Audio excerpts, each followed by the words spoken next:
It's springtime. How do I look? How's the light? I don't know.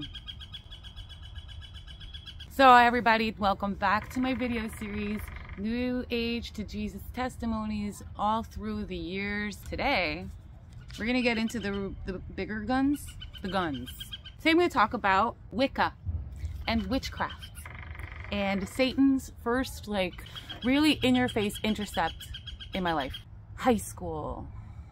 So we're in high school and it's this big party all the time and everything is happening with everyone all the time. I got this boyfriend and his ex-girlfriend just shows up at my house one day. This isn't the witchcraft stuff yet, by the way.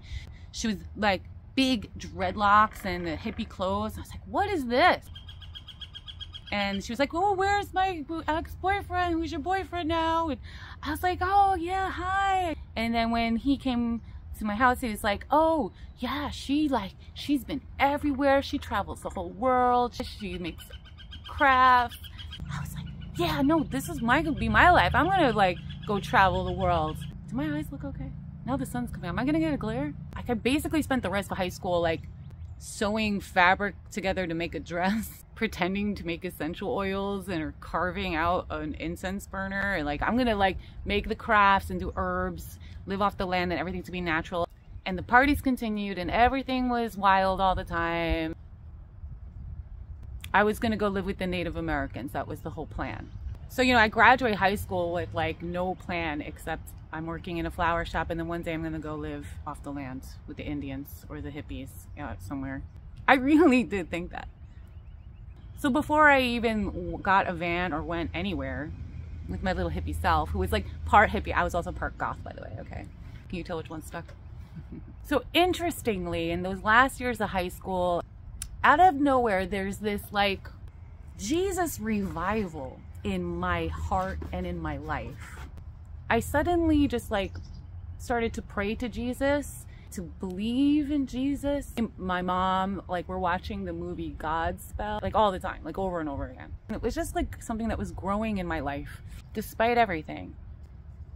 I remember there's a part in the movie where they're like dancing or walking and they're all going, good things, good things, good things, good things. And despite me being edgy cool, that touched my heart. I was like, yeah, good things, you know, good things.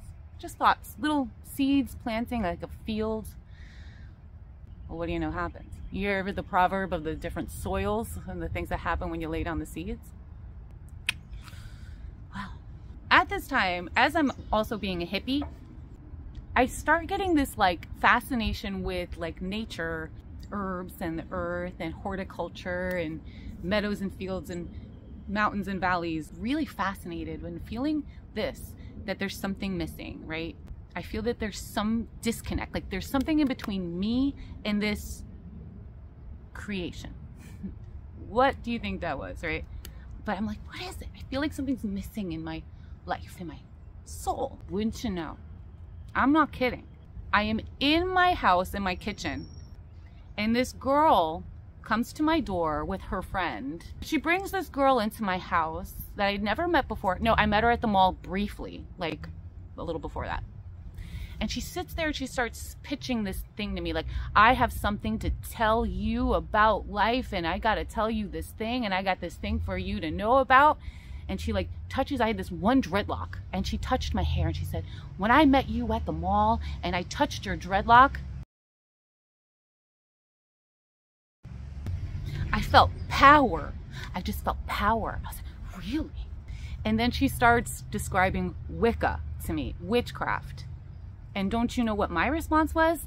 I was like, this is it. This is it. This is the thing that's been missing. This is what I've been looking for. And look, it came right into my house. It's amazing. So needless to say, everything about Jesus and Godspell and all that was kicked out. Bing, little field seeds trampled, however that is in the soils. What was it? Picked up the crows this crows of Satan literally came and just picked up all them little seedlings. I'm full of myself. I don't question this. I just want the like whatever I thought it was. You know, all of these new age things end up being very, very selfish and very superficial and full of vanities. There's so much self-worship in all of it, which is why we're very attracted to it, and why when it presents itself and we get to be the like goddess in the middle of it, of course we run to it. And we don't know any better. Deep down we do know better. Deep down. Of course I was all for it, and she introduced me to her coven. There was a coven, and I got myself initiated into the coven by this woman with lots of cats. And here's what was spooky about my initiation, right? I was blindfolded, my hands tied behind my back, and without being prompted to do so, I just started walking. And then walking, I don't know where I was going, no one told me to, and I just instinctively knelt down at an altar. It was in a field, in this woman's yard. I just knelt down at an altar blindfolded. So it always stuck with me as like, oh, there's something to this, right? Like there's something to this. No one said it, and there I was. Oh boy. Anyway, after that, they said we're gonna meet every Saturday. I was like so into it, and like we never met. We only ended up meeting like on you know, the holidays, Beltane and the summer solstice. Those were the only two ones we ever did. Everyone was very lazy. I was the only one that wanted to be like a good witch, yes. And I said I was a witch, like I'm a witch. I loved it so much. I got so into it in my own life, all the books. And like here I am, like doing all the nature stuff, like here's the herbs and the oils and the menstrual blood in a bottle. Wow, and you wear it around your neck. Great. Did all of my, like, you know, ritual circles at home, the four corners and the watchtowers and the elements. And it's like, think about it. You're saying, I'm welcoming the watchtower. I forget what you have to say, but you're just like inviting this stuff in and welcoming it into your circle. So you believe you're inviting things into your circle. I'm not the only one that just did it and didn't question this at all. And when we did have parties, it was all vanity. It was all a show. It was a parade. You with your outfit and your goth or your whatever, and your Victorian and your freaking little dance, and please, please, please. But it's still like letting the watchtowers in. So just to recap, high school, I don't know what I'm doing.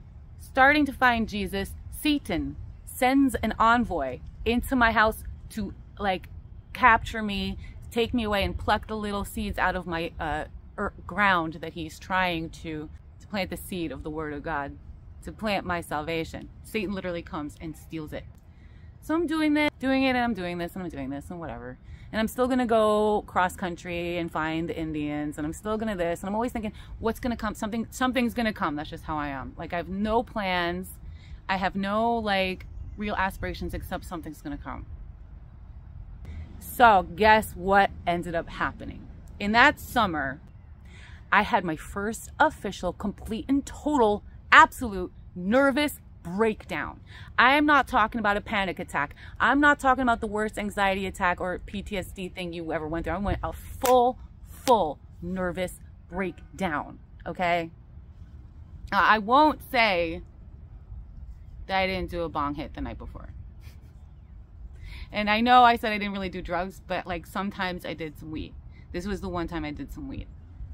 So I've been into this Wicca thing for, I don't know, under a year, but long enough, and it was just what I thought about most of the time. I wake up and I'm not the same. I'm way off. And like, it didn't go away. And then I couldn't eat, like really legit.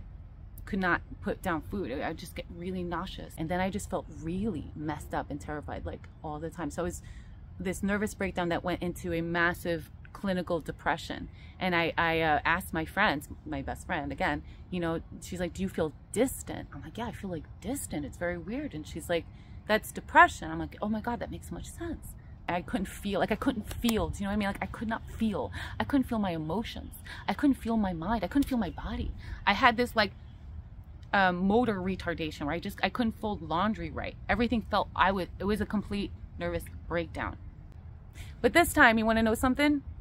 Instead of like for years chalking it up to you know, my condition, which honestly, you know, there are things in there that would contribute to that, which is not having any direction in your life. And you know, where do you have your grounding?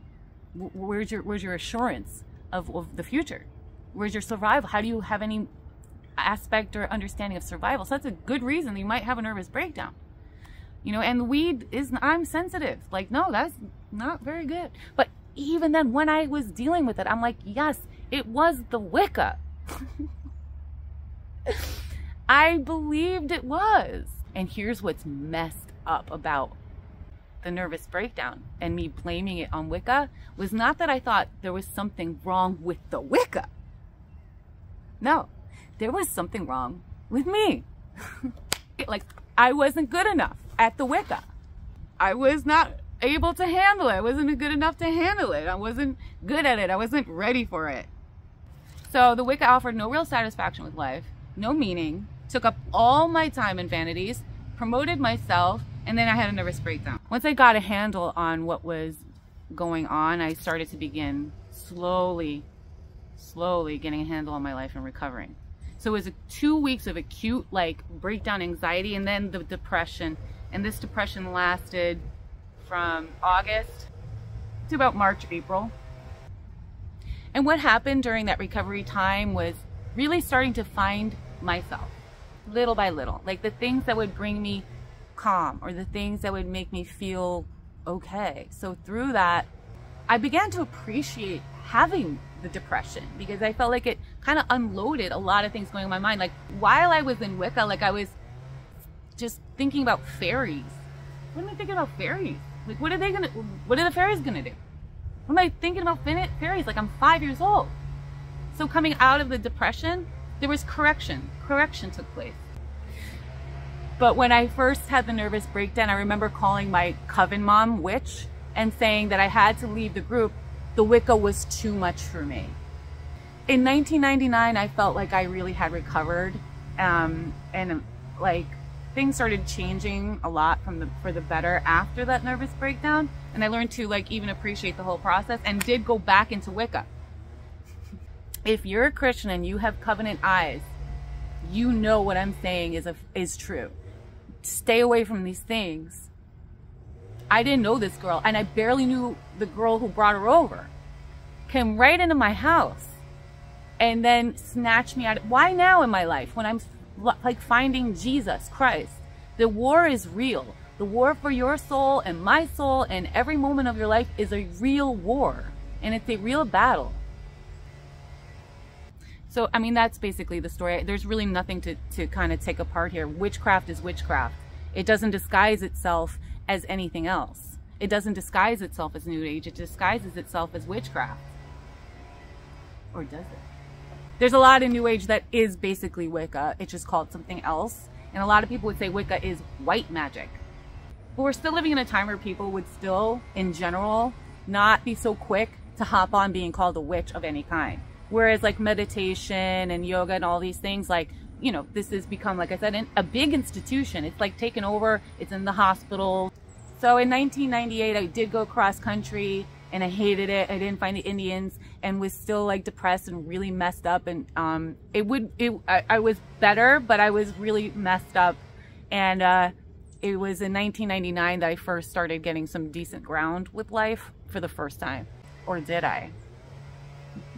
All right, thanks for listening to this story about the Wicca and Satan coming and snatching me out of my path, distracting me and doing a little flute dance. I went, oh, hooray, yay, this is definitely it. This is definitely what I wanted and needed.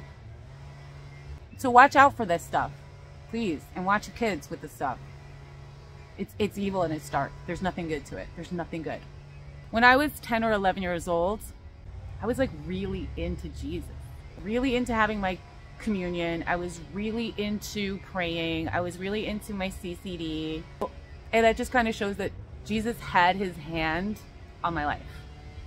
So everything, all these stories are like kind of a testimony, because it's the building blocks of the road that led me to him, and all the experiences I had and all the wisdom and things I went through that he allowed me to go through and see, let happen. And so I know things. I have wisdom because I have it, right? I don't know. What do you think? God bless the leaf blowers. And I'm not really going to complain because I'm one of them. And I actually like the sound of it when I'm not filming my Jesus YouTube video. Jesus.